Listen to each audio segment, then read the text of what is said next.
자, 아이고, 갑시다, 오세요, 오세요. 갑시다.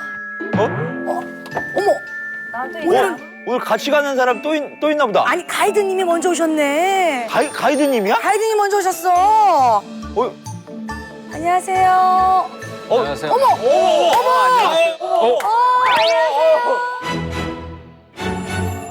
안녕하세요. 아유, 안녕하세요. 반갑습니다.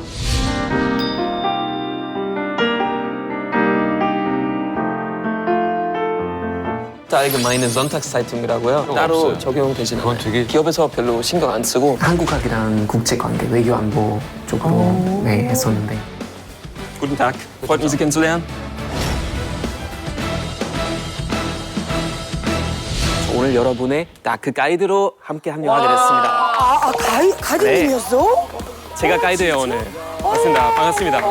앉으세요, 앉으세요. 저 이게 외국인 가이드님은 처음 아니에요? 아, 제가 처음인가요? 예. 오, 영광입니다. 영광입니다. 아니 근데 저희 다크 투어가 웬만해서는 저희가 이제 놀래지도 않고 그러거든요. 괜찮으시겠어요? 제가 오늘 정말 아주 독한 여행을 준비했습니다. 독한 여행이요? 독일 단일의 독한 여행을 많이 기대해 주세요. 이야, 기대하겠습니다. 오늘 여행지는 독일 맞죠? 독일. 오늘 저와 함께 떠날 여행지는 독일이 아니고요. 아니라고요? 아니? 아닙니다. 바로 독일 이웃 나라 폴란드입니다. 폴란드. 그럼 폴란드 사람이어야지. 아니요. 뭐, 아니 저희는 뭐 실망하셨나 봐요? 아니 현지인 가이드가 오는 걸로 계약이 돼 있는 걸로 알고 있는데 이게 분명 지금 거기 약관에도 이렇게 써 있거든요. 사실 폴란드와 독일은 국경을 맞대고 있거든요. 이웃 나라인데 사실 두 나라가 정말 아픈 역사가 많습니다. 아, 전쟁 때문에 그렇겠구나. 그죠? 그래서 독일인은 저와 함께 떠나는 폴란드 여행에는 어떤 다크한 이야기가 있는지 지금부터 폴란드로 한번 같이 출발하겠습니다. 오. 폴란드. 처음 가봐요. 중부 유럽의 심장 폴란드 마르샤바에 도착하신 여러분 환영합니다. 너무 예쁘죠? 우리 버스 색깔이랑 똑같다. 야, 이런 게 너무 예쁘다. 오래된 건물이라. 자, 먼저 마르샤바 왕궁의 고풍스러운 분위기 한번 같이 감상해 보실게요. 진짜 화려하다. 너무 멋있다. 우와. 너무 아름답죠. 그리고 마르샤바의 랜드마크죠. 42층 높이의 문화과학 궁전입니다. 자, 이번에는 마르샤바 역사지구로 한번 가보시죠. 그리고 이렇게 구시가를 따라서 쭉 함께 걸어가다 보면 과거와 현재가 공존하는 마르샤바 광장이 나옵니다. 여기 보시면 이제 인어가 보이죠? 예예. 마르샤바를 상징하는 인어, 이름이 시렌카예요. 자, 그리고 폴란드가 쇼팽의 나라인 거 잘 알고 계실 텐데 네. 이 성십자가 교회에 쇼팽의 심장이 보관돼 있습니다. 실제로요? 네, 몸은 프랑스에 있죠. 오 멋있다. 진짜 아름답다. 그런데 1939년 9월 이 아름다운 나라 폴란드에 어두운 그림자가 들이옵니다. 뭐야, 왜 저래?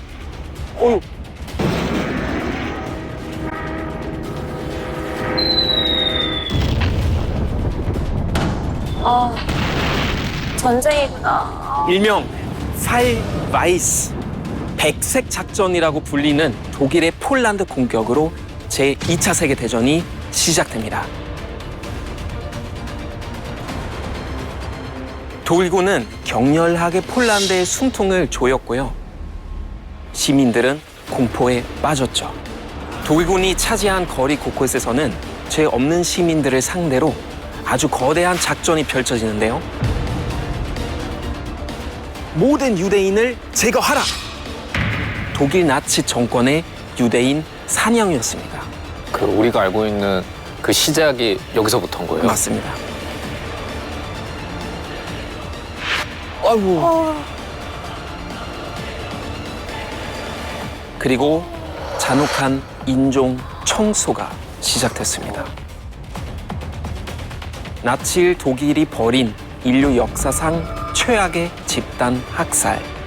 여러분도 알고 계시는 바로 홀로코스트입니다.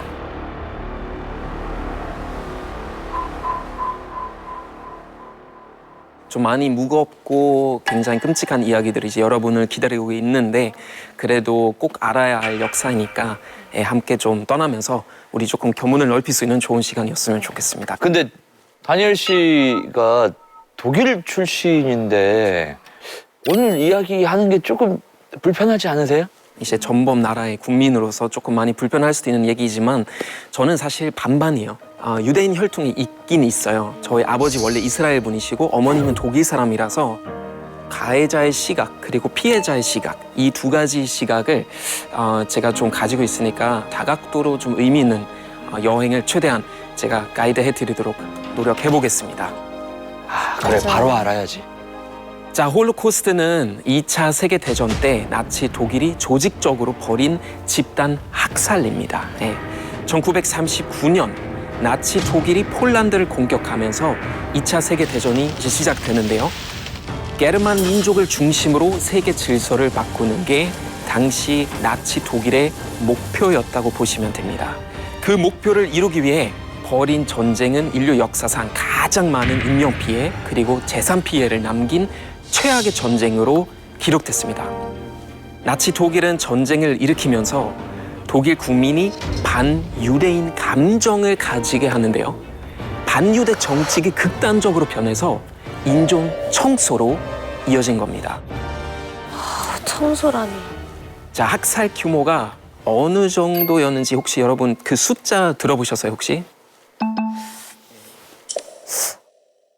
무려 600만 명입니다. 600만 명. 서울 인구의 60% 이상이 희생된 거라고 보시면 돼요. 그렇게 말하니까 너무 무섭대. 내 이웃의 절반이.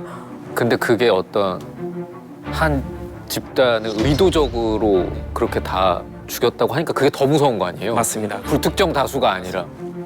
자, 이렇게 어마어마한 학살이 이뤄진 곳이 바로 여러분들이 아시는 나치 수용소입니다. 좀 많이 힘드시겠지만 함께 한번 보실게요. 자, 이 영상은요 2차 세계대전이 끝날 때쯤에 연합군이 찍은 실제 영상입니다. 아우 무릎 봐. 너무 앙상해. 네, 그 처참한 실태에 할 말이 없어지죠. 아이고. 어떡해. 마치 우리나라 그 6.25 때 또 보는 것 같다. 무려 80년 전에 이런 역사가 있었죠. 나치 수용소는 삶이 아닌 죽음에 훨씬 더 가까운 그런 곳이었죠.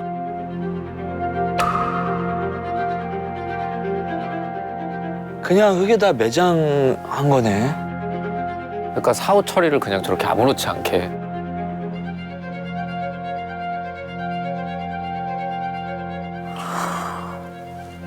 아니 같은 인간으로서 저 사람들이 무슨 죄를 지었길래 아니 너무 잔인하네요 너무. 독일 점령지에 세워진 나치 수용소는 유럽 전역 전체 봤을 때 한 2만여 개 정도 있었다고 합니다. 그렇게 많으셨어요? 그 중에 6개는 오직 학살만을 목적으로 하는 정말 말 그대로 절멸 수용소였습니다. 아 미쳤나 봐. 절멸 수용소 중 하나가 아우슈비츠 수용소입니다. 자, 여러분들도 아우슈비츠 좀 많이 들어보셨을 텐데 어떤 곳으로 주로 좀 알고 계세요?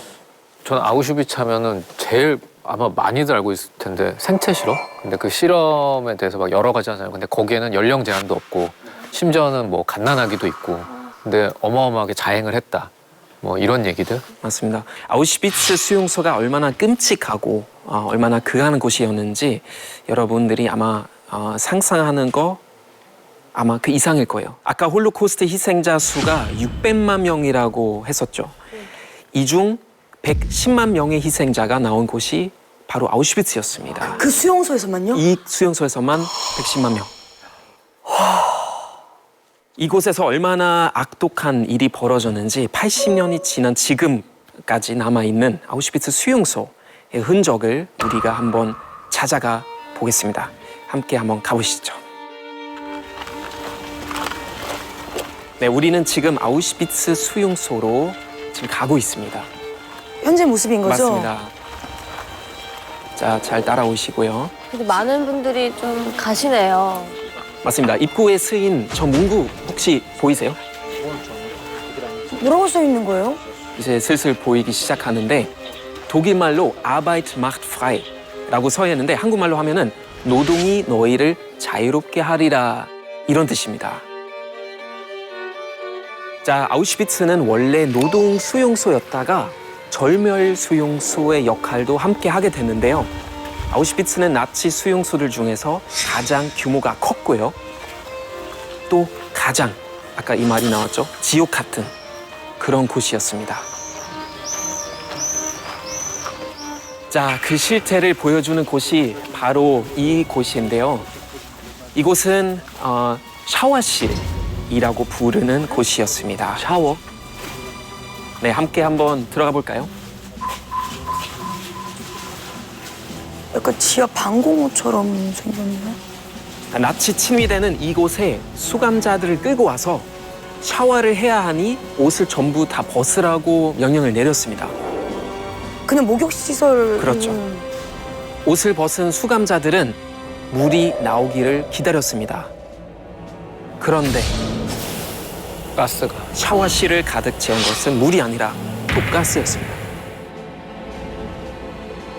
자, 위를 한번 보실까요?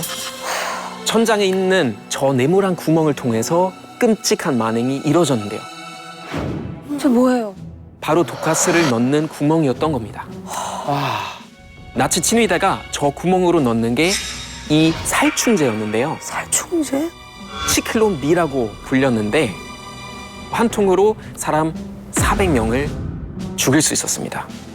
짧은 시간 안에 최대한 많은 사람 빠르게 죽이는 방법이었죠. 자, 샤워하는 줄 알고 있던 유대인들은 결국 15분 안에 400명이 죽습니다. 15분이요? 끔찍한 고통으로 몸부림치다가 죽음을 맞아야 했습니다. 그러면 이게 손톱으로 맞습니다. 이 긁힌 흔적들은 손톱 자국이고요.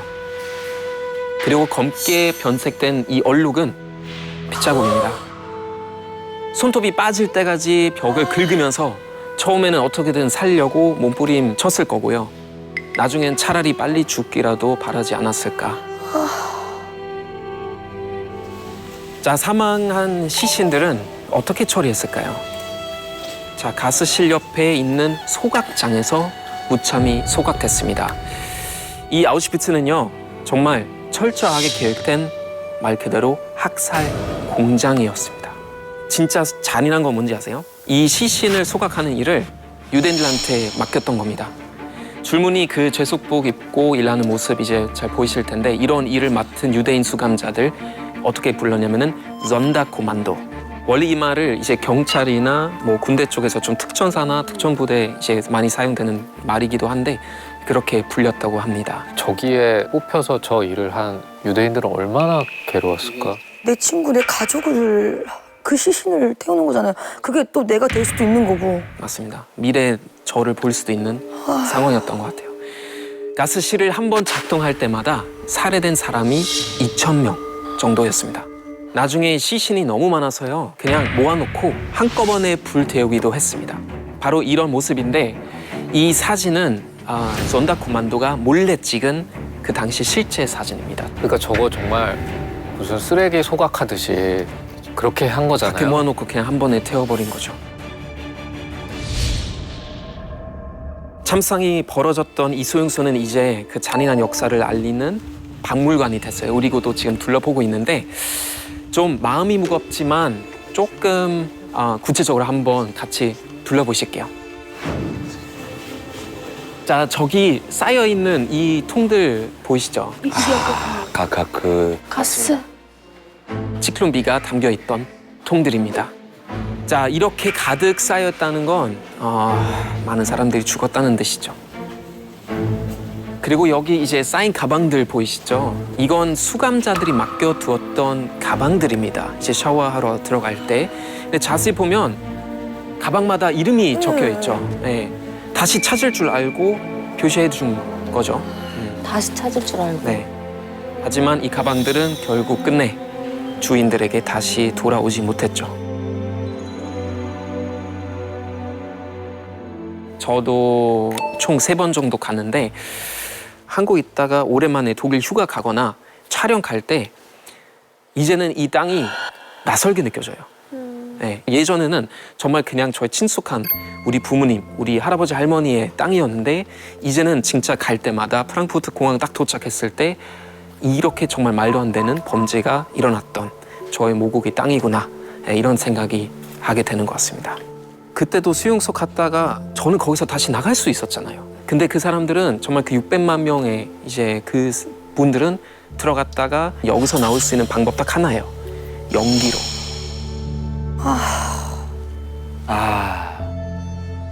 더 충격적인 거는요. 이렇게 죽임을 당한 이후에도 그냥 끝나지 않고 잔혹한 방식으로 또 약탈당했다는 겁니다. 유대인 분들은. 무슨 얘기인지 좀 화면 보면서 좀 설명해 드릴게요. 전쟁이 끝난 뒤에 발견된 가죽 앨범인데요. 보셨을 때 뭘로 만들어진 걸까요? 소가죽? 사람 피부로 만든 가죽 앨범입니다. 말도 안 된다.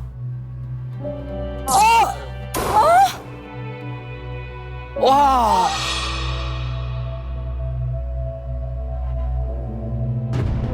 가스실로 가기 전에 모든 수감자들은 머리카락을 비롯한 온몸의 털을 다 깎아야만 했는데요. 이 머리카락 역시 말털로 속여서 섬유 회사에 팔았대요. 그리고 결국 사람의 머리카락이 옷감이나 카펫을 만드는 데 쓰인 거죠. 또 시신에서는 금리까지 뽑아서 돈벌이로도 활용했대요. 네. 그 금리까지 뽑았는데 뭐 반지 같은 거 당연히 놔두지 않았겠죠. 네. 다 가져간 거고, 심지어 시신을 화장하면 뭐가 나오죠? 재가 나오잖아요. 네. 재를 어디다가 쓸 수는 있죠? 거름 비료? 비료. 아, 비료를 썼대요. 어떻게 생각하세요? 저건 사람한테 어떻게 저렇게 할 수가 있어요. 사람이라고 생각 안 했으니까 저렇게 한 거야. 그 당시에 가짜 뉴스가 뭐냐면은 독일, 그러니까 아리아 민족이 제일 우월한 인종이고 다른 인종들은 특히 유대인이 제일 하위권에 있다고 생각해서 나래 씨가 말씀하신 것처럼 사람 취급하지 않은 거죠. 야, 만약에 저때 의학이 발달했으면은 뭐 지금 할 수 있는 뭐 장기나 이런 것들도 다 그렇게 했을 거 아니야. 근데 나는 더 끔찍한 생각이 드는 게 의학이 발달했다 해도 장기는 안 가져갔을 것 같아. 왜냐하면 우월한 독일의 어떤 다른 사람들한테 장기를 뭐 이식한다 이런 거는 생각 안 했을 것 같아. 사진 하나 보여드릴 건데요. 말하기가 힘들 정도예요. 아우슈비츠에서 벌어진 충격적인 만행이 또 있습니다. 자, 이 사진은 정상으로 태어난 쌍둥이를 인위적으로 쌈쌍둥이로 만든 모습입니다. 뭐라고? 이 과정이 어땠는지 차마 말로 설명할 수 없을 것 같습니다. 생체 실험을 가장 열심히 한 사람은 아마 한 번쯤 그 이름을 들어보셨는지 모르겠는데 요세프 맹겔레라는 의사였습니다. 이 맹겔레는 좋은 인종과 나쁜 인종이 따로 있다고 생각했죠. 그래서 좋은 인종인 순수 독일 혈통의 쌍둥이 출생률을 높여야 한다고 유대인 쌍둥이들에게 온갖 끔찍한 생체 실험을 했는데요. 자, 이란성 쌍둥이의 피를 서로 바꿔 넣는 실험, 또한 장기나 생식기를 바꾸는 실험, 이런 이상한 실험으로 쌍둥이 1,500여 명이 희생됐습니다. 그리고 대부분은 어린 아이들이었죠. 저도 옛날에 수용소를 방문했을 때 그 생체 실험 그 실 중간에 그냥 큰 약간 욕조처럼 생겼어요. 욕조처럼 생겼는데 보면 이제 하수가 있죠. 근데 그 하수는 물이 흐르진 않고 피가 흘렀겠죠. 그렇다면 나치 독일은 왜 이토록 정말 어마어마한 사람들을 인종 청소라는 이유로 학살했던 것일까요? 도대체 거대한 학살을 통해서 그들이 얻고자 했던 게 뭐였을까요? 그 내막을 알아보기 위해서 지금부터 네덜란드에 갈 겁니다. 그리고 조금 분위기 바꿔서 조금 더 밝은 얘기부터 시작할 건데요. 네덜란드에 살았던 13살 한 소녀의 이야기를 시작해 보겠습니다. 자, 기대되시죠? 우리가 네덜란드로 한번 가볼게요. 따라오세요. 자, 암스테르담으로 왔습니다. 네덜란드 한 마을에서 이렇게 결혼식이 열렸는데요. 오. 그 창가에서 구경하고 있는 여기 보시면 단발머리 그 여자아이 보시죠? 혹시 누군지 아시는 분? 저거를 보고. 저렇게 나오면 우리 엄마여도 못 알아보겠는데요. 전혀 모르겠는데. 잘 안 보이죠? 예. 네. 이 사진을 보면 예, 예쁘다. 알 수도 있어요. 이제 누군지 아시겠어요? 그래도 누구지? 배우는 아닌 것 같은데. 전혀 감이 안 온다. 자, 이 소녀 이름은 바로 아넬리제 마리. 바로 여러분이 알고 있는 안내의 일기의 주인공 안내입니다.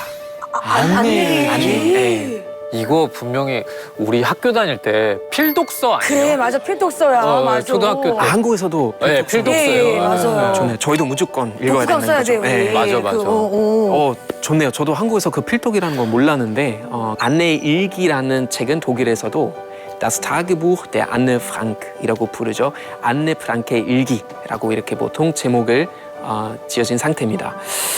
그리고 안네는 이 일기장을 이름을 붙였는데 이 이름이 뭐냐면은 키티였습니다. 키티. 키티에게 쓴 일기는 전 세계 60개 나라의 언어로 번역됐고요. 2,500만 부 이상이 팔려서 세계에서 가장 많이 팔린 책 10위 안에 들고 있습니다.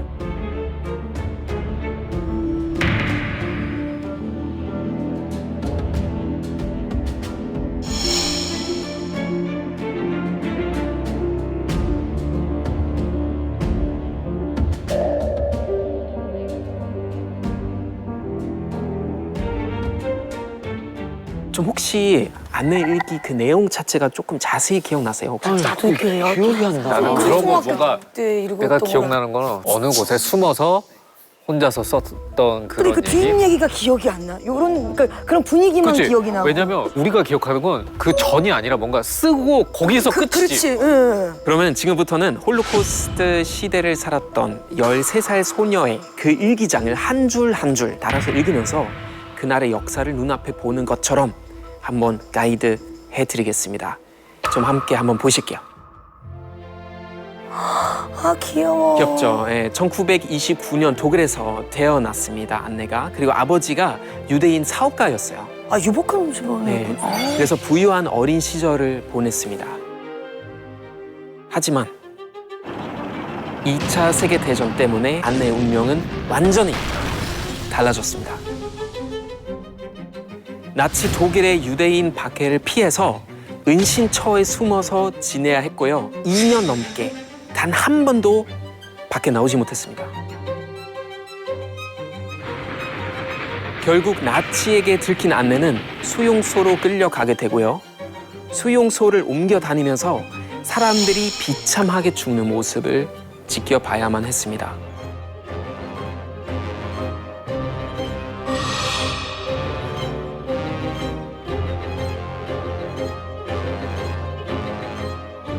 안내 일기가 처음으로 어디서 발견됐는지 아세요? 아니요. 바로 네덜란드였습니다. 어? 아니 근데 좀 희한하잖아요, 그렇죠? 안내는 독일 사람인데 왜 일기장이 네덜란드에서 발견됐을까요? 거리가 꽤 되지 않아요? 바로 네덜란드가 유대인들의 도피처였기 때문이에요. 자, 그럼 지금부터 1942년 6월 20일 안내 일기장에 적혀 있는 그곳 유대인인 안내가 살았던 네덜란드의 한 마을로 한번 가볼 텐데요. 자, 여기서 하나 씨가 네네. 좀 안내 일기를 읽어주시면 시간 여행을 좀 잘 할 수 있을 것 같은데 한번 부탁드려도 될까요? 네네. 키티, 내 소개를 잊을 뻔했지 뭐야. 난 1929년 6월 12일에 태어났어.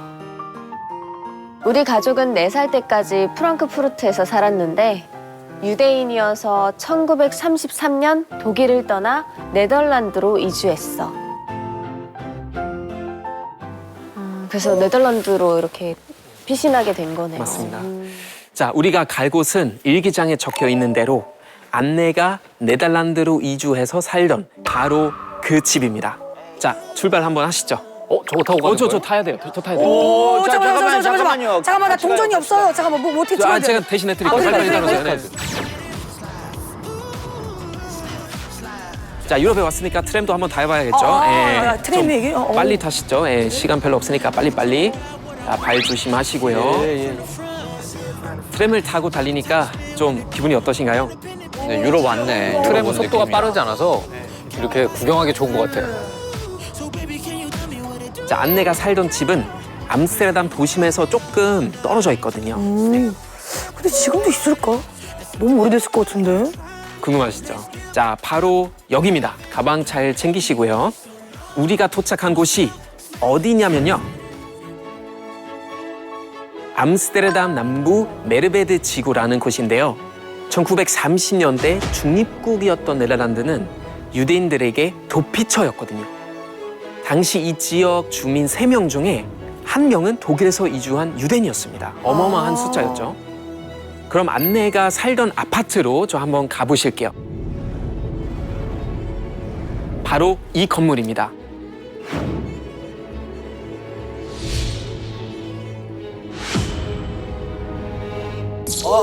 맞다. 기억나시죠? 바로 진짜 똑같다. 어디서 좀 많이 본 어머나. 모습이죠? 너무 잘 보존돼 있는데. 맞아요. 바로 이 창가죠.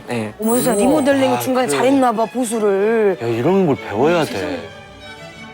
그러니까 우리나라도 재개발하지 말고 좀 고쳐서 쓰면 좋을 것 같은데. 저도 너무 공감해요. 자, 아파트 앞에 광장이 있는데요. 거의 그 똑같다. 메르베드 어머, 광장이라고 똑같아. 합니다. 여기도 보시면 진짜 과거와 모습이 그대로입니다. 그쵸? 똑같아. 나무 있고 없고 그 차이야, 지금. 맞아요. 자, 같이 한번 가보시죠. 네, 따라오세요. 자, 안내는 9년간 여기 살면서 이 광장에서 꽤 많은 시간을 보냈다고 합니다. 지금도 사람 살고 있는 거 맞죠? 그렇죠. 네. 자, 이 사진 한번 보실게요. 안내가 어렸을 때 어머, 바로 어머, 이곳에서 어머, 찍었던 사진이에요. 너무 신기해. 너무 신기하죠. 우와. 그리고 이 사진은 안내가 7살 때 친구들과 함께 찍은 사진입니다. 어머. 와, 진짜 나무 빼놓고는 다 똑같아. 진짜 똑같죠. 그런데 2022년 현재 메르베드 광장에는요, 1942년의 안내가 또다시 어디론가 떠나는 모습의 동상이 있습니다.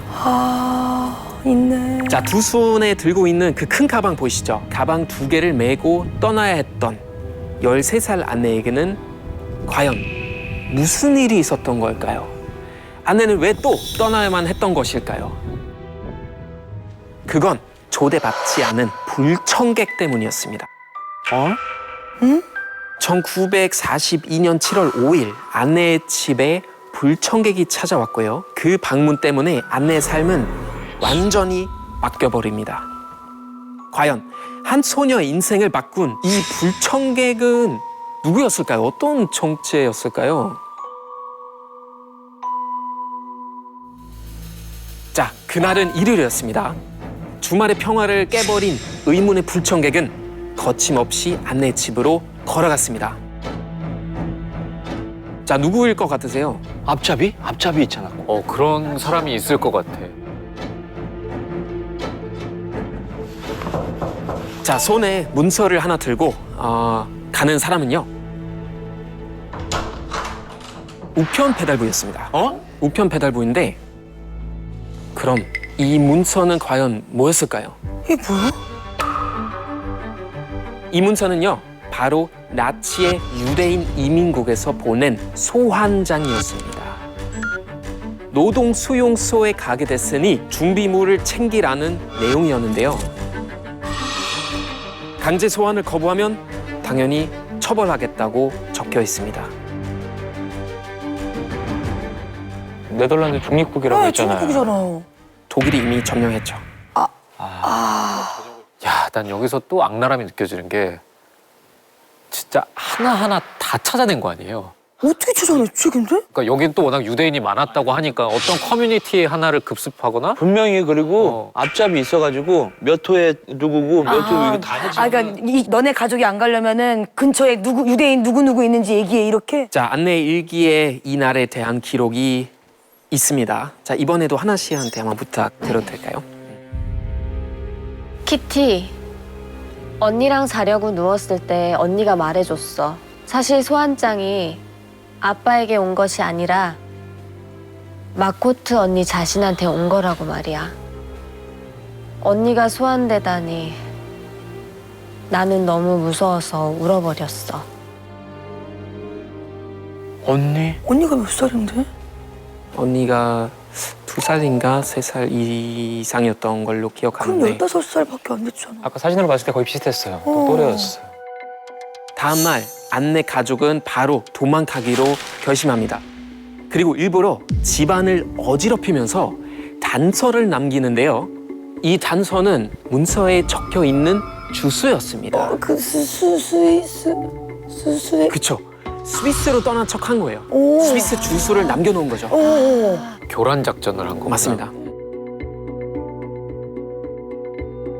그리고 아침 7시 45분 안내는 부모님과 함께 집을 나섭니다.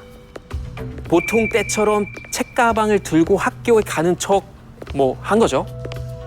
근데 13살 어린 소녀가 평소처럼 행동하기가 좀 쉬웠을까요? 아니죠. 너무 그렇죠. 떨렸을 거 네. 아니에요. 그래서 쫓기듯이 집을 떠난 안내는 과연 어디로 갔을까요? 어디로 갔지? 이 당시 유대인들한테는 대중교통 이용이 완전 금지돼 있었습니다. 그럼 어떡해요? 그래서 걸어서 도망칠 수밖에 없었죠. 진짜로? 네. 그럼 이제부터 안내 발자취를 따라서 안내가 두려움에 떨면서 걸었던 그날의 그 길을 2022년 오늘 그대로 걸어보겠습니다.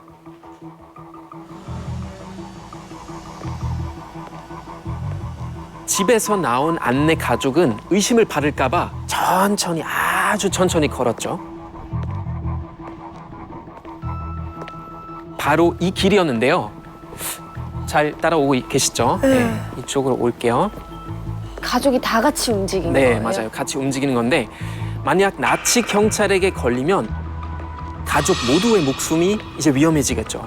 그래서 안내는 불안한 마음으로 걷고 또 걸었습니다. 지금 약간 이 시선도 좀 안내의 네. 시선처럼 약간 낮아. 얼마나 무서웠을까? 근데 그 어린애가. 진짜 얼마나 걸었을까요? 사실 안내는 바로 여기 이 자리에 멈춰섰습니다. 지금 안네 프랑크의 집이라고 이렇게 적혀져 있는데 안네 가족은 암스테르담 시내 프린센크라흐트 운하 옆에 있는 한 건물에 숨어서 지낼 은신처를 준비해뒀거든요. 거기가 어디인지 운하 반대쪽에서 좀 자세히 한번 볼까요? 바로 이 건물인데요. 안내가 도망치던 날의 그 모습 그대로입니다. 대단하다 진짜. 아니 어떻게 이럴 수가 있어? 정말 놀랍죠? 너무 그대로라 거짓말 같아. 컨트롤 C, 컨트롤 V다 진짜. 이건 진짜 이런 건 존경해야 되는 거. 진짜 와. 자, 안내가 숨어 지낸 이 건물은 과연 어떤 곳이었을까요? 좀 많이 궁금하시죠? 뭐죠? 자, 그 비밀은요. 잠시 후에 공개하겠습니다. 아유. 잠깐만 기다려주세요. 예? 이 은신처 건물에 들어갈 때만 해도 안내는 몰랐을 겁니다. 무려 2년이 넘도록 단 한 발자국도 밖에 나가지 못하게 될 것을 말이죠. 이렇게 도망가고 숨고 살던 곳을 떠나야 했던 것은 안내 가족만의 이야기가 아니었을 거죠. 네. 당시 많은 유대인들이 이런 식으로 몸을 숨겨야만 했거든요. 숨을 곳이 없으면 어떻게 했을까요? 끌려가지. 그쵸, 끌려가거나 아니면 끌려갈 바에 죽어? 약을 먹거나 창문을 닫고 가스 밸브를 열어놓는 식으로 온 가족이 자살하는 그런 경우도 많았습니다. 그러면 이게 말이 그 노동 수용소지 이미 유대인 사이에서는 그게 절멸 수용소인 게 다 알고 있었네요. 가면은 그냥 죽는 거다라는 걸. 소환장은 뭐 이제 사실은 그냥 소문이 다 돌았죠. 가면은 못 나온다. 그게 얼마나 끔찍하게 그 사실을 알고 있었으면 스스로 가족 모두가 그렇게 스스로 죽는 걸 택하겠어. 그리고 사실 그 당시는 이제 독일 사람들이 정말 순수 혈통, 순수 어떤 게르만 아리아 혈통을 따졌으니까 저 같은 경우에도 그 당시였으면 저는 끌려갔을 거예요. 예. 아니 근데 반은 또 독일인이시잖아요. 상관없죠. 근데 순수가 오히려, 아니에요. 순수가 예. 아니에요. 섞였잖아.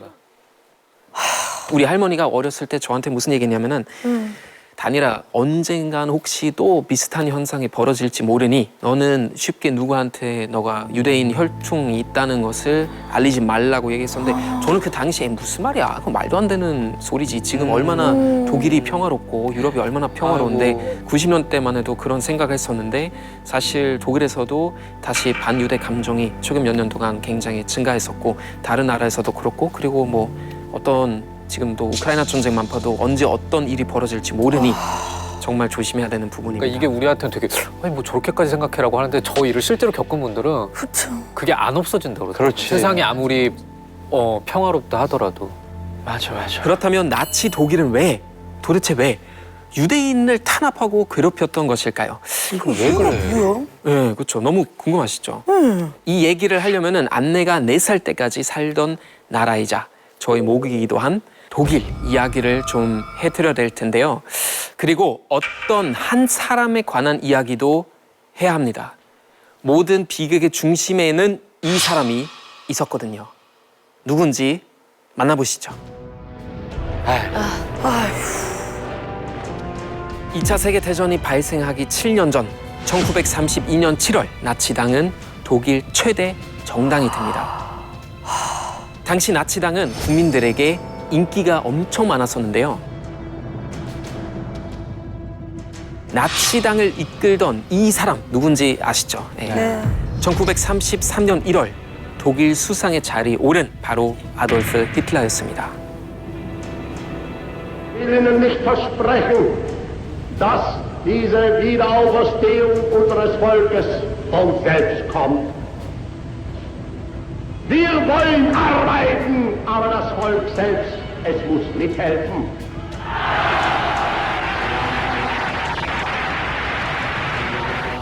In uns selbst allein liegt die Zukunft des deutschen Volkes.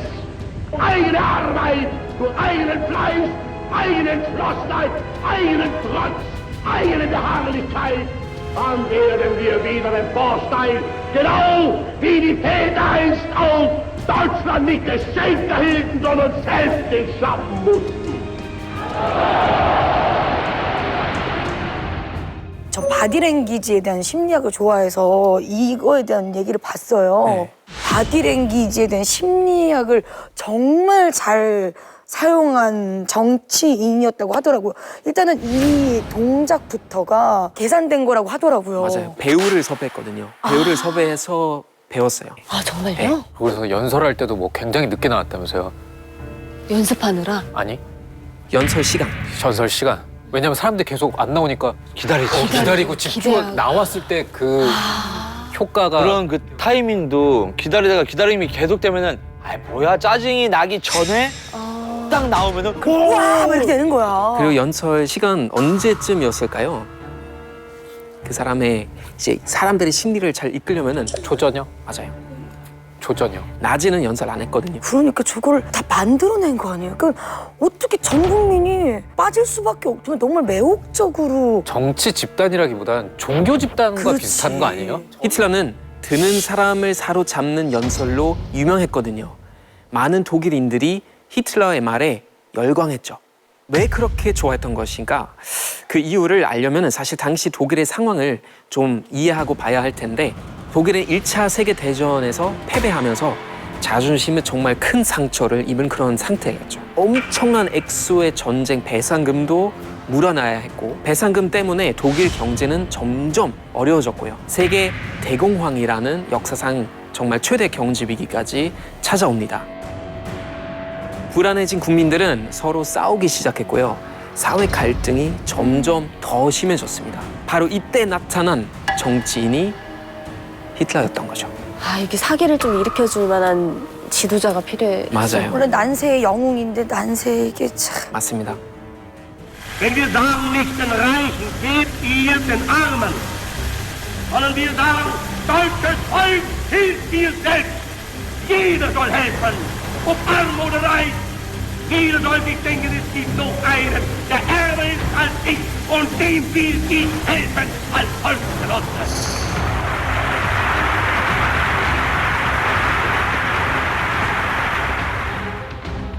자, 여러분들 한번 생각해 보세요. 어떤 집단이 위기일 때 갈등을 없애고 서로 뭉치게 하는 가장 쉽고 빠른 방법이 뭐가 있을까요? 남 탓하는 거. 어, 내부 결속력을 다지려면 우리는 아무 문제 없어. 근데 우리가 왜 이렇게 힘들지? 그건 바로 너 때문이야. 맞아. 하슬하다 보면 공공의 적이 되고 서로 단합하면서 저거 나쁜 거잖아 하면서 모두가 제 탓이야. 네. 야, 우리 탓이 아니야. 맞아. 원래 이제 때문이야. 남욕하면서 좀 친해지는 게 좀 있어요. 약간 조금. 예. 바로 이제 정답을 말씀해 주셨는데 공공의 적을 만드는 게 사실 제일 효율적인 방법 중에 하나죠. 너무 무서운 방법이기도 한데 그게 바로 히틀러의 전략이었습니다. 나치당은 이렇게 주장했거든요. 독일 민족은 세계 어느 민족보다 우수하다. 우리가 힘들어진 건 나쁜 유전자를 가진 사람들 때문이다.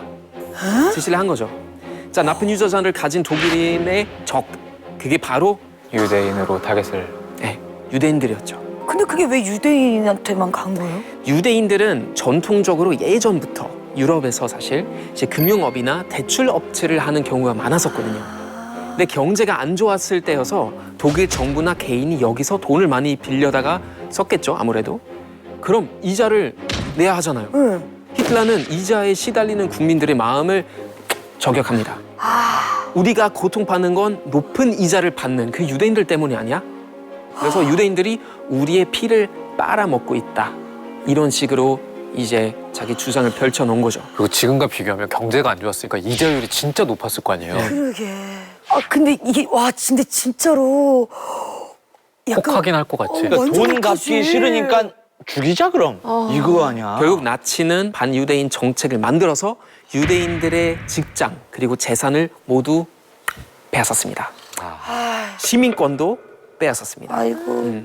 유대인의 씨를 말려야 한다면서 강제로 이제 불임 시술까지 받게 했습니다. 여기서 끝이 아니에요. 아예 유대인 없는 나라를 만들겠다면서 유대인들을 수용소로 끌고 가기 시작한 겁니다. 이런 극단적인 반유대인 정책은요, 2차 세계대전이 진행되면서 폴란드, 벨기에, 네덜란드, 프랑스, 이탈리아 등 유럽 모든 지역으로 퍼지게 됩니다. 자, 아까 안내 가족의 은신처 건물 기억나시죠? 네. 그 운하 옆에 있던. 응. 맞아요.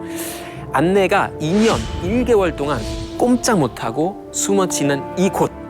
거기가 어떤 곳인지 구체적으로 한번 둘러보겠습니다. 자, 따라오세요. 이렇게 보면 참 좋은데. 자, 아까 왔었던 안내 은신처가 있던 동네입니다. 브린센크라흐트 운하 또 보이시죠? 근데 진짜 똑같아. 너무 신기해. 정말 화질 차이밖에 없어. 우와, 야, 흑백이고 아니고 이게 무슨 틀린 그릇 찾기도 아니고. 저기가 안내가 숨어 짓는 은신처 건물입니다. 어머. 바로 여기인데요. 당시 암스테르담의 상징이었던 베스터케르크 교회가 가까이 있고요. 그 앞에 흐르는 운하는 여러 지역을 연결해주는 역할을 했었어요.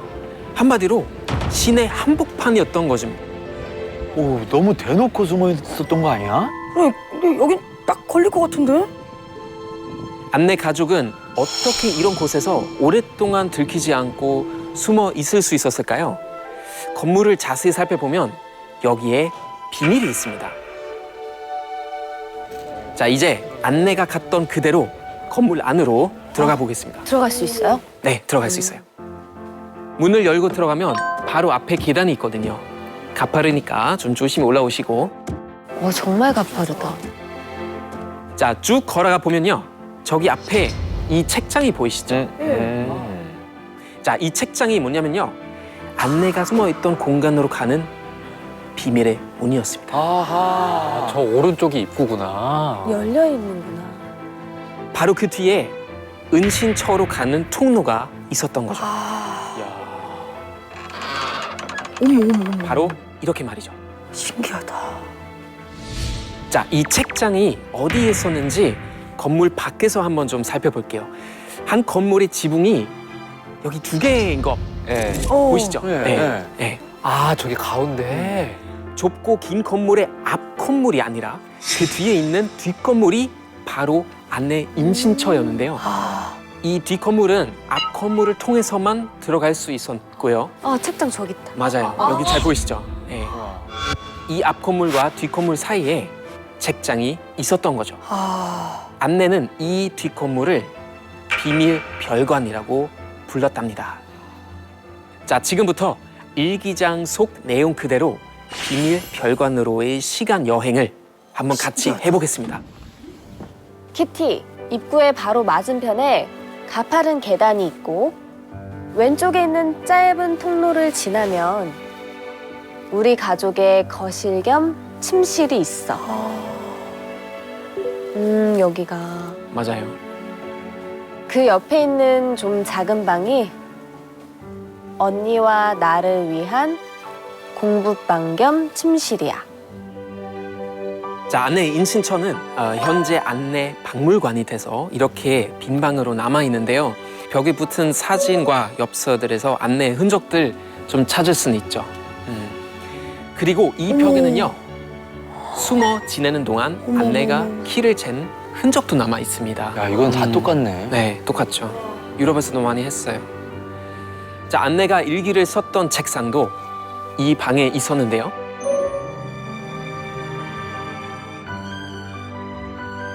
그리고 방 옆으로는 비밀 별관에 딱 하나뿐이었던 세면대하고 그리고 작은 화장실이 있었습니다. 자, 그때 모습 그대로 지금 남아 있는 상황이죠. 네. 하나씩 혹시 좀 안내 일기를 계속 읽으면서 네. 좀 따라가 보실게요.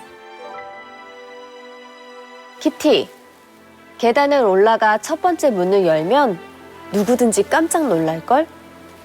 이렇게 넓고 밝은 방이 운하 옆에 있는 오래된 건물 안에 있을 거라고는 도저히 믿을 수가 없거든. 여기가 앞으로 우리 모두의 거실 겸 식당 겸 주방이 될 거야. 은신처가 너무 멋지지 않니? 여기가 일기장 속 바로 그 주방인데요. 지금은 벽난로와 싱크대만 남아 있습니다. 그리고 지금은 못 올라가지만 여기는 다락방으로 올라가는 통로입니다. 저기에 그 창문이 보이시죠? 네, 안내는 저 창가에서 자주 시간을 보냈다고 합니다. 몰래 창밖에 이제 내다보면 은신 생활에 좀 답답함을 좀 풀 수 있었다고 합니다.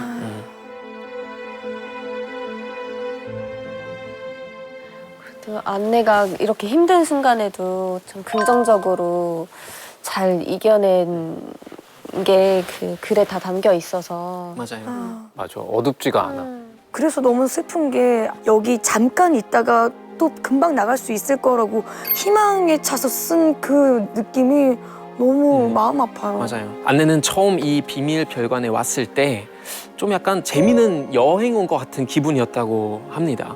그래서 비밀 별관에서는 안내 가족 4식구를 포함해서 모두 8명의 유대인이 함께 이제 지냈다고 합니다. 이 비밀 별관의 전체 넓이가 약 한 100제곱미터 정도, 그러니까 평수로 따지면 30평 정도 됐다고 하거든요.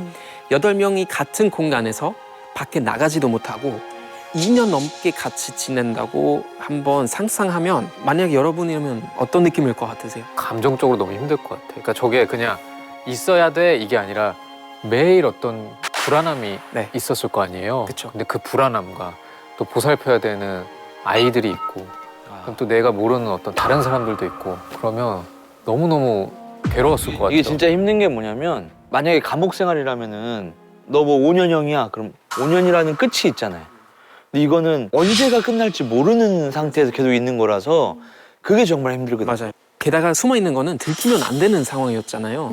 창문을 열 수도 없어서 여름에는 진짜 숨이 막히도록 더웠고요. 와 진짜 힘들어. 쪽에서는 연기가 나면 그랬겠다. 굴 쪽에서는 연기가 나면 아니 당연히 의심 받을 수도 있잖아요. 그리고 겨울에는 그래서 난로도 쓰지 못했대요. 예. 그럼 어떡해. 아휴. 안내는 너무 답답해서 단 한 번만이라도 좋으니 밖에 나가고 싶었다고 해요. 도대체 언제쯤이면 바깥 공기를 좀 들이마실 수 있게 될까? 그날만을 기다리고 또 기다렸대요.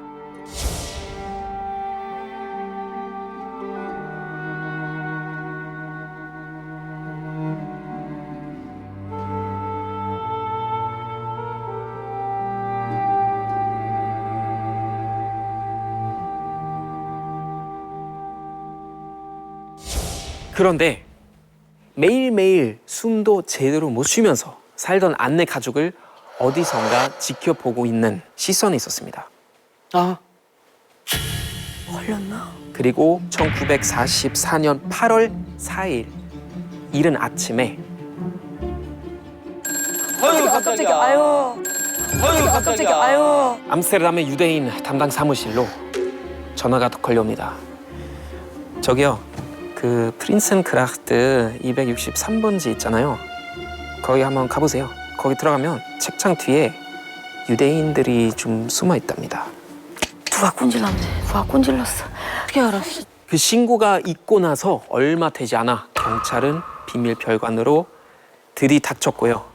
뒷건물로 이어지는 책장을 밀었을 때 숨죽이며 살고 있는 안내와 비밀 별관 사람들을 발견하게 됩니다. 피할 수가 없었구나. 왜냐면 도망갈 데가 이제 없지. 없죠. 저기는. 모두 나치 경찰에 연행됐고요. 2년 1개월간의 은신 생활은 끝나게 됩니다. 그렇게 밖에 한번 나가보고 싶다고 그랬는데 잡혀서 끌려가는 상황이 밖에 나가는 상황이 됐을 테니까 얼마나 무서웠을까. 맞아요. 그렇게 안내 일기는 나치 경찰에 연행되기 3일 전인 1944년 8월 1일을 마지막으로 더 이상 쓰이지 못했습니다. 바깥 공기를 너무나도 마시고 싶어 했던 안내가 2년 만에 바깥 세상에 나와서 향한 곳은 결국 수용소였죠. 자, 안내가 처음으로 간 목적지는 바로 암스테르담 중앙역입니다. 자, 우리도 같이 한번 가보겠습니다. 자, 다들 좀 우울하겠지만 우리 힘을 내서 같이 그래도 한번 가볼게요. 자, 네. 한번 따라오세요. 저도 자주 갔던 곳입니다. 저기 멀리 보이는 건물이 바로 이제 오. 중앙역입니다. 네. 엄청 크다. 130년 역사를 자랑하는 이 역은 웅장하고 아름답기로 유명하거든요. 과거에는 어땠을까요? 똑같네. 진짜 시간 여행이다. 어머나. 저 우와. 색깔이나 이런 게 옛날 우리 서울역 같다. 맞아요. 오, 맞아요. 그러네. 비슷한 느낌 있죠. 야, 이런 건 너무 부럽다. 암스테르담 중앙역에는 아픈 역사도 있습니다. 2차 세계대전 때 나치가 유대인을 끌고 가는 출발지로 이용됐던 겁니다. 아휴. 그러니까 유대인이 수용소로 가려면 꼭 거쳐야만 했던 곳이 바로 이 역이었습니다. 아휴. 1944년 8월 8일 안내 역시 나치 경찰에 이끌려서 이 역으로 왔는데 아마 안내도 이 길을 따라 플랫폼으로 들어갔겠죠. 2022년에 우리는요, 78년 전에 안내가 끌려갔던 것처럼 기차를 타고 어디론가 갈 겁니다. 가는 내내 얼마나 무서웠을까요? 그러니까. 아휴. 안내는 나무 좌석과 작은 창문이 있는 3등 칸 일반 객실에 앉았다고 합니다. 아휴. 자, 다들 앉으셨죠? 예. 그럼 같이 한번 출발하겠습니다. 자, 안내와 비밀 별관 사람들을 태운 기차는 과연 어디로 향했을까요?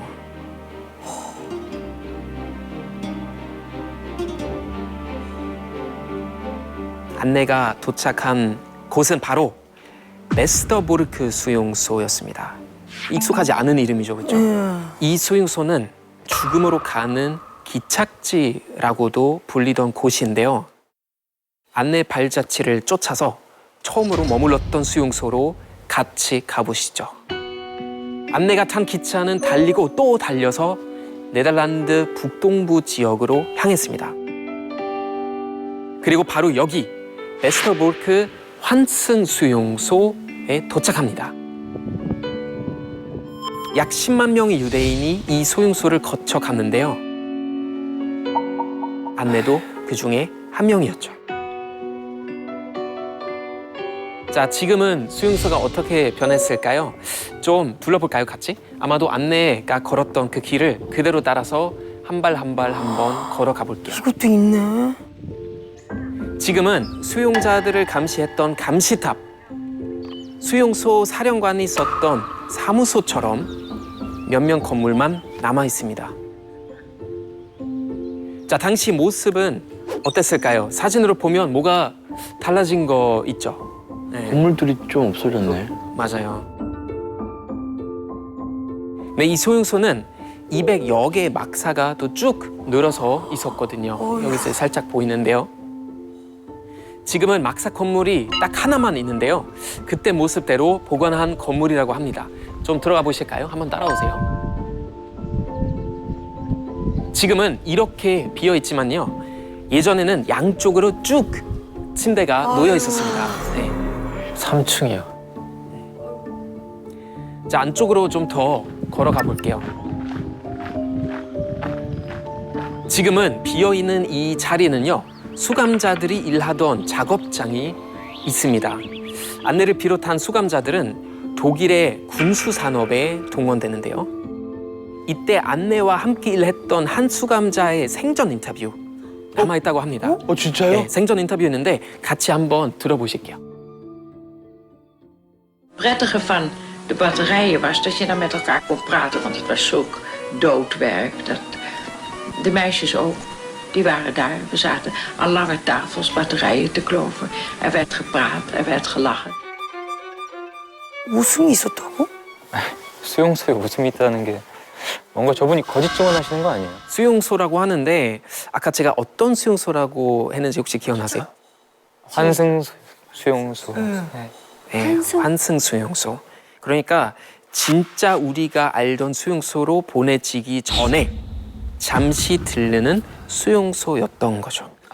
겉으로 보기는 지낼 만한 것처럼 보였던 이 수용소에는 커다란 임무가 있었습니다.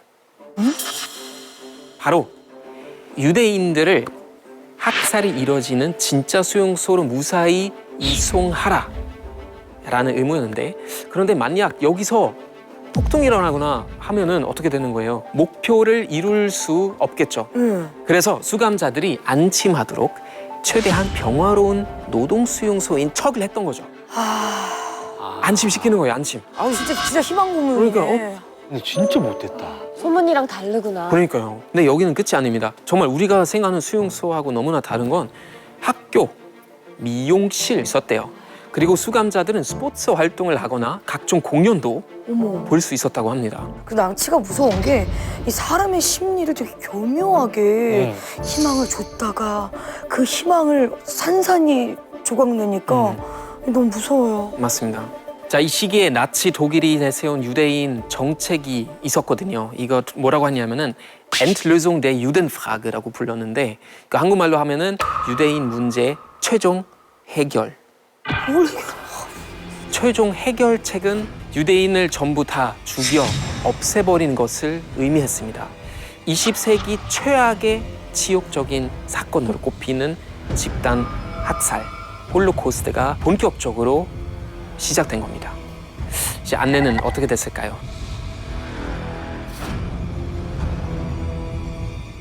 베스터보르크 수용소에 있던 안내도 죽음의 수용소 아우슈비츠로 가게 됩니다. 안내는 아우슈비츠에서 운명의 갈림길을 만나게 되는데요. 과연 그 갈림길에서 안내는 어떤 운명을 맞았을까요? 당시 베스터보르크 수용소에는 기차역이 있었습니다. 저기 있는 그 기차이거든요. 여기 오른쪽에 보시면 있는데, 우리가 아는 기차랑 어떤 게 좀 달라 보이세요? 이거 그냥 화물기차 아니에요? 화물기차? 화물차죠. 창문도 없고. 네, 화물 열차였습니다. 여기는 보통 가축이나 짐을 이제 보통 나르는 거죠. 석탄 나르는 그런 거지. 이게 무슨 사람 나르는 거. 물론 이 수용소에서는 달랐죠. 사람을 싣고 갔던 열차였습니다. 자, 가축이나 짐 대신 유대인을 이런 기차에 태웠던 겁니다. 아, 저기 깐난하기도 있어. 그리고 이 기차에 탄 사람들 중에는 안내와 그 가족도 있었는데요. 유대인들은 목적지도 모른 채 어디론가 실려 가야 했습니다. 그렇죠? 이 기차는 훗날 어떻게 불렸을까요? Death Train. 그렇죠? 죽음의 기차로 불렸죠. 왜냐하면 이 기차를 탔던 사람들 중 살아서 돌아온 사람이 그냥 거의 없었다고 보시면 돼요. 안내가 탄 기차는 5일간 달리고 또 달렸는데요. 이 죽음의 기차의 종착역은 바로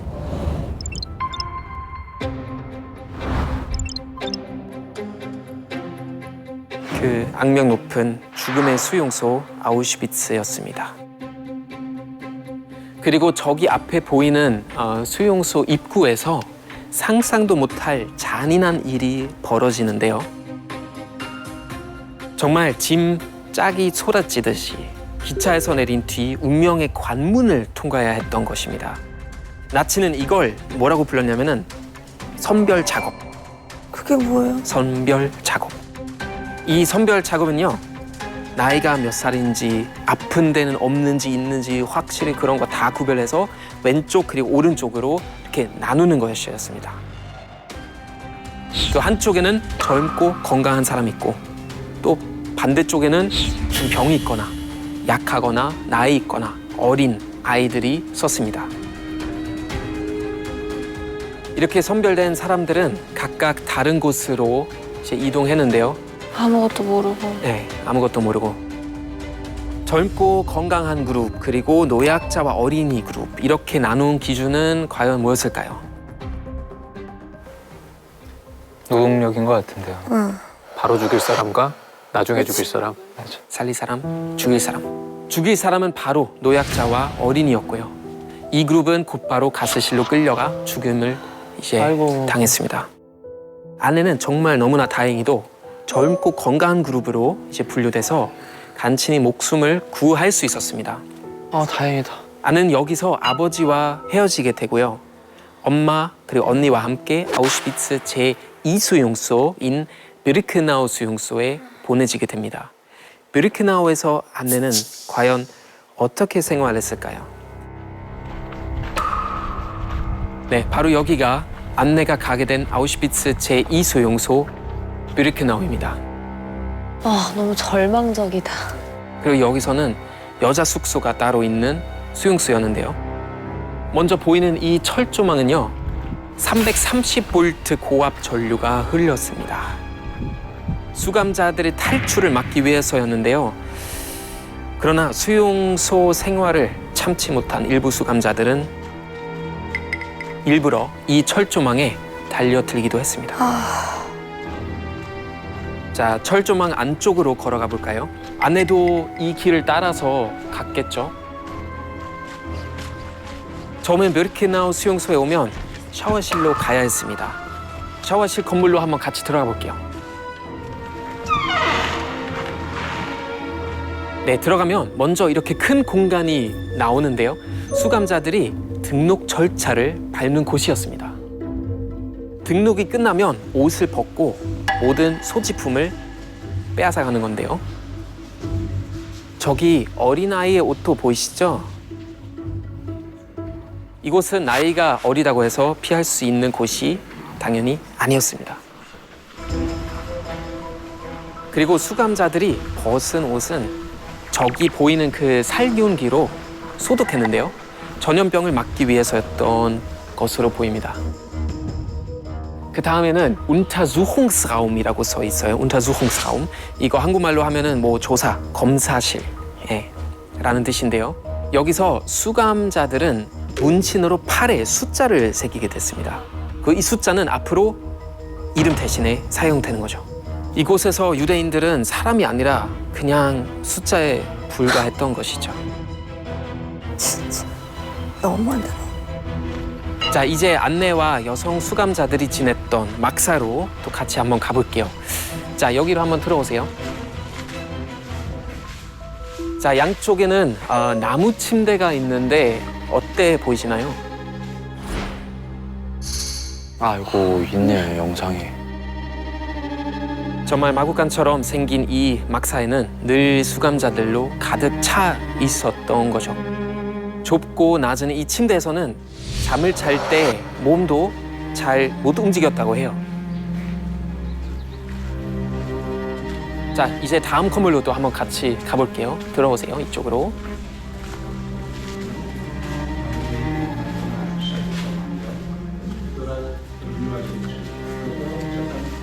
저기 앞에 보이는 이 구멍 뚫린 거 보이시죠? 네, 이건 뭘까요? 작업하는 건가? 작업 공간? 주방? 화장실입니다. 네, 에? 화장실인데 이런 열악한 화장실마저도 정해진 시간에만 갈 수 있었던 것입니다.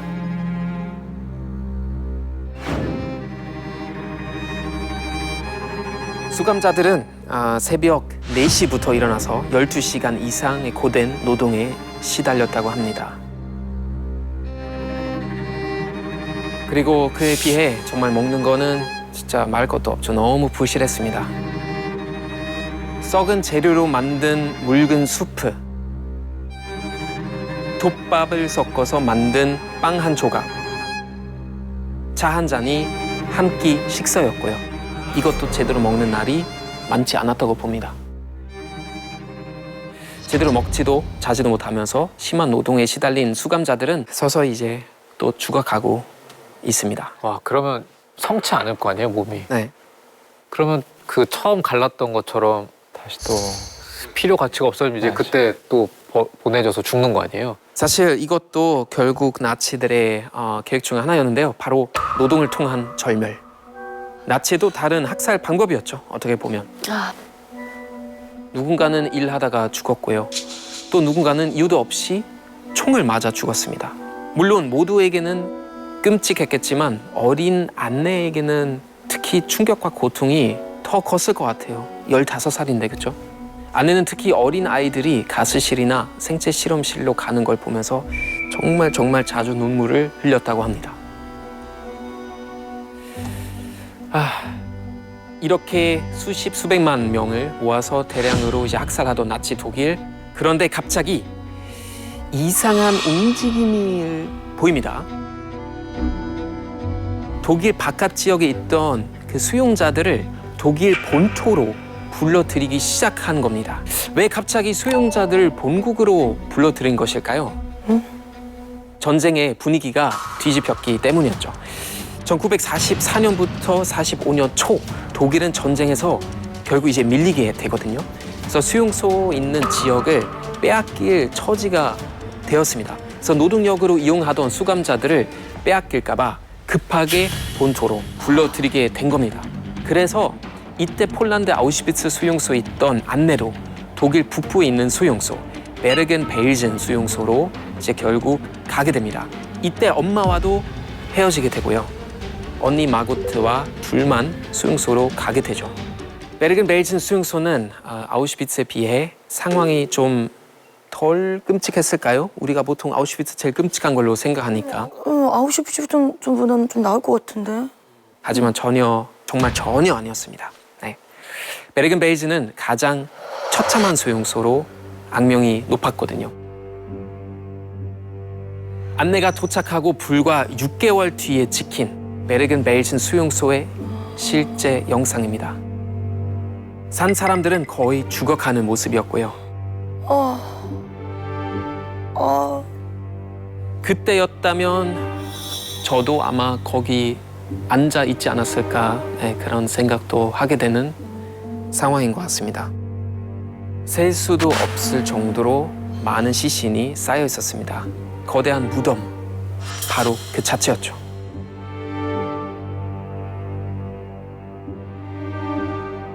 결국 시신 처리에는 불도저까지 동원해야만 했습니다. 와, 너무 끔찍하다. 그럼 안내는 어떻게 됐을까요?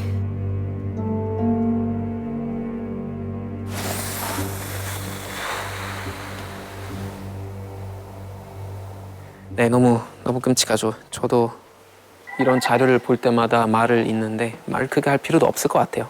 1945년 4월 15일 베르겐-베일젠 수용소가 있는 독일 그 북부를 영국군이 이제 차지하게 되면서 독일이 해방됐어요. 비록 80년 가까이 흘렀지만 그때로 돌아가 보겠습니다.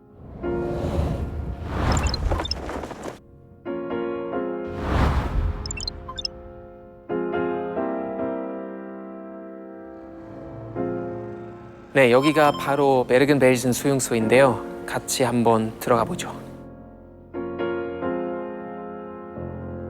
입구를 지나 쭉 걷다 보면 저 앞으로 갈림길이 나오는데요. 이 갈림길 양쪽으로 높은 철조망이 있었습니다. 자, 철조망 안쪽으로 걸어가 볼까요? 자, 여기가 여성 수용자들의 막사가 있던 자리인데요. 아마 안내도 여기서 지냈을 것으로 보입니다. 베르겐벨sen 수용소에서는 과거의 흔적을 찾기가 좀 힘들거든요. 대부분 이렇게 빈터만 남아 있습니다. 연합군이 발견했을 당시 수용소에는 전염병이 돌고 있었는데요.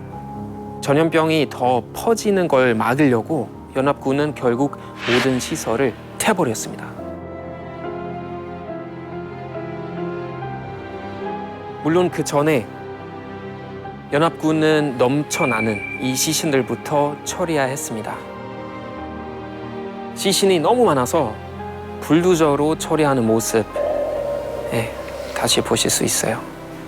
그리고 시신을 밀어넣었던 이 구덩이는요, 지금 이렇게 거대한 공동 무덤이 됐습니다. 무덤의 크기를 보니 더 안타까운 마음이 드실 텐데요. 자세히 보면요, 비석에 숫자가 적혀 있는데요. 이 숫자가 뭘 의미하는지 어느 정도 아마 감이 오실 거예요. 묻혀 있는 희생자들의 숫자입니다. 500. 2000.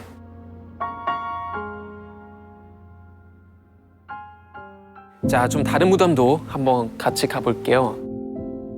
네, 이 무덤에는 800명의 희생자가 묻혀 있습니다. 이렇게 수천 명이 묻힌 공동 무덤이 이 수용소에만 무려 13개나 됩니다. 1941년부터 불과 5년 동안 이 수용소에서 7만 명이 넘게 사망했습니다. 이제 안내는 어떻게 됐을까요?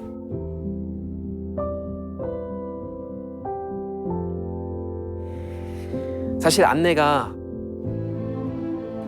역시 베르겐벨sen에서 이제 사망했는데요. 안내는 당시 수용소에서 유행하던 발진 티푸스에 전염돼 사망한 것으로 이제 현재 추정되는데요. 안내 죽음이 더욱 안타까운 이유가 있습니다. 안내는 바로 앞에 다가오는 해방을 경험하지 못하고 안타깝게도 생을 마감한 것이었습니다. 독일이 해방됐어요. 좀만 좀 버텼으면. 안내가 생을 마감하던 그때로 돌아가 보겠습니다.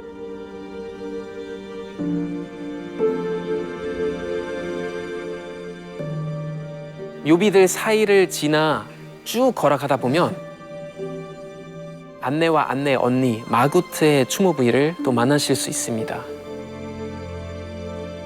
안내의 시신을 찾지 못했고 이렇게 추모비만 세울 수 있었다고 합니다.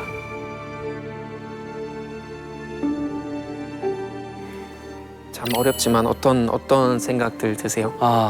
시신도 찾을 수가 없고 어떻게 죽었는지 정확하게 모른다는 게 너무 안타깝고 슬프네요. 그 수용소에서 돌아가셨다는 얘기는 들었거든요.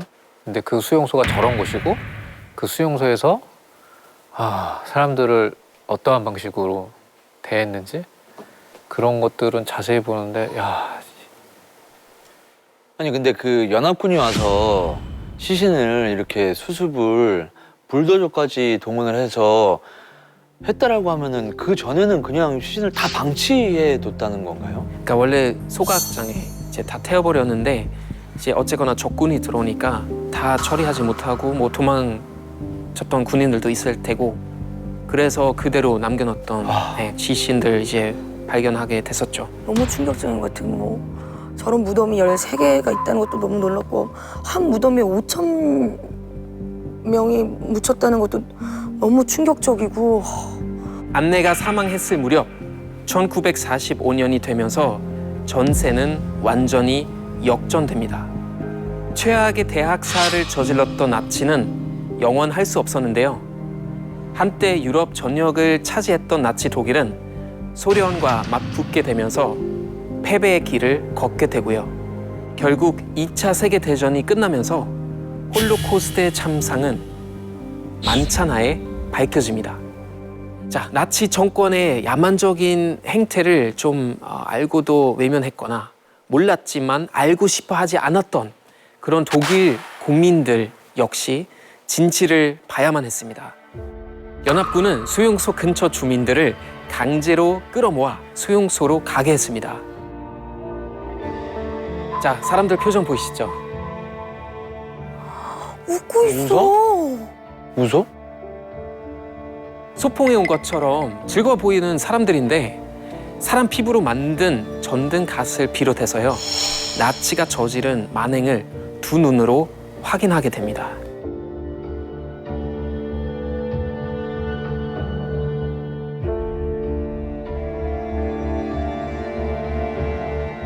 곧 표정은 굳어졌고 아, 몰랐구나. 아무런 말도 못했습니다. 충격에 빠진 사람들은 눈물을 흘렸고요. 실신해서 실려 나가는 사람까지 있었습니다. 아, 알게 해준 거군요. 보라고, 너희 나라 저지른 짓을 보라고. 방법이 폭력적이긴 한데 굉장히 효과적이긴 하네요. 히틀러는 결국 벙커에서 이제 자살하게 되고 뭐 사과는 당연히 없었죠. 살아서 처벌받았으면 얼마나 좋았을까. 그렇죠. 그런 생각들 많이 하는 것 같아요. 비겁한 것 같아요. 독일 분들이 어쩔 수 없이 가해자의 입장으로서 과거가 거론되잖아요. 참혹한 그 과거에 대해서 가이드님의 생각은 또 어떨지. 저희가 정말 지금은 그래도 과거 그런 청산을 좀 잘하는 편인 것 같은데 사과하고 반성하고, 왜냐면은 너무나 명백한 증거들이 많기 때문에 솔직히 사과 안 하고 이런 거는 오히려 말이 안 되는 상황이라고 생각하는 것 같아요. 그 후는 이제 정말 상징하는 장면이 있는데 그 상징적인 장면을 같이 한번 보시겠습니다. 네, 1970년 12월인데요. 서독의 빌리 브란트 총리가 폴란드 마르샤버를 이제 방문하게 됩니다. 그리고 독일 정상이 폴란드에 간 거는 사실 전쟁 이후는 처음이었어요. 그리고 유대인 희생자를 추모하는 그 위령탑 앞에 선 이제 밀리 브란트 총리는요, 갑자기 정상이 폴란드에 간 거는 사실 전쟁 이후는 처음이었어요. 그리고 유대인 희생자를 추모하는 그 위령탑 앞에 선 이제 밀리 브란트 총리는요, 갑자기 무릎을 꿇어서 모두를 놀라게 했습니다.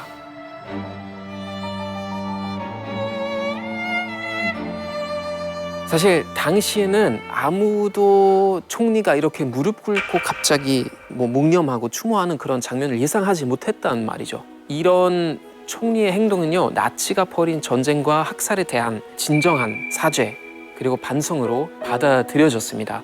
그리고 독일 정부는 지금까지도 기회가 있을 때마다 사과하고 홀로코스트에 대한 교육 최대한 활성화하려고 하는 중이죠. 독일에서는 우리가 보통 역사 교육의 거의 80%가 1차하고 2차 대전에 관련된 그런 내용이라고 보시면 되는데, 특히 중학교 이제 고학년 올라가면 2차 대전 거의 전부라고 보시면 되고요. 과거에 독일이 어떤 잘못을 저질렀는지를 학교에서 그때 이제 좀 자세히 배우는 것입니다. 우리는 도대체 왜 이런 부끄러운 역사마저 배우고 또 기억해야 하는 것일까요?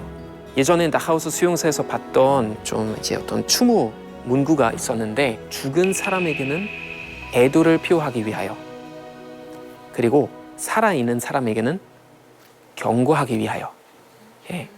이것이 우리가 어쩌면 지금 현재로서 딱 두어야 하는 그런 이유이기도 하는 것 같습니다. 참 긴 시간 동안 너무나 우울하고 너무나 끔찍하고 너무나 어두운 인류 역사의 한 챕터를 저와 함께 살펴보셨는데 좀 어떠셨는지 모르겠어요. 지금 표정들 굉장히 안 좋으신데. 근데 역시나 이런 부끄러운 역사일수록 계속 끊임없이 얘기하는 게 중요한 것 같아요. 잊지 않게. 오늘 독한 다크 투어로 이끌어주신 우리 다니엘 가이드님 정말 감사합니다.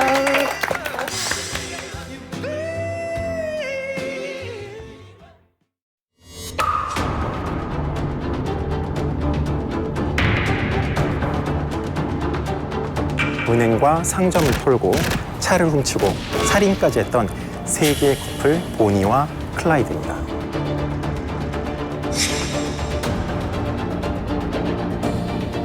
아니, 얘기를 들으면 들을수록 정말 이 커플이 궁금해져요. 뭐지? 왜지? 이게 조작 아니야?